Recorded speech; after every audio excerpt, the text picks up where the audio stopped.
Hi, Jim Grover here from Advantage Golf and Learning Center, bringing you another one of our golf tips from our online learning series. Today's golf tip is still on the over the top. I know there's a lot of people out there that are struggling with trying to get rid of the over the top move, and of course it's a killer in the golf swing. When you go on to YouTube, Jim Grover Golf, if you like the rest of our tips on there, hit the like button, hit the subscribe button. We're going to be bringing more of these tips out as time goes on. Today's tip, though, over the top, we're going to bring the wall back into play because the wall is a great way for you to self-train and get self-feedback on this. So what we need to do first is we need to get a 6 or 7 iron, wrap the head of the club with a rag, put a rubber band on it. We're going to find a wall either in the garage or on the outside of the house, no windows, and never inside the house. I actually have a gear tie wrapped around my waist because I need to show a little bit about how the lower body rotates during this downswing and impact area. So what you're going to do is you're going to step up, back up to the wall, and leave yourself about 1 pace away from the wall. We need to do several things here that have to do with your self checkpoints. So we need to monitor what the trail arm or trail elbow is going to do in the downswing.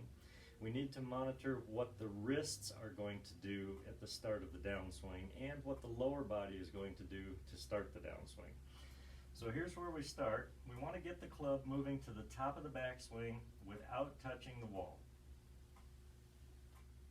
Now from here, we're going to let the club head touch the wall. Well, it was the wrists that actually allow that to happen. The wrists had to drop backwards a little bit. Now we're going to start the downswing. The downswing is going to start with the lower body rotation. And that's what's going to allow the club to start to fall down the wall. The club head has to stay on the wall approximately halfway down. You want to monitor that trail elbow, trail arm as well, because it needs to fall next to the side of the body in order to get that to happen correctly.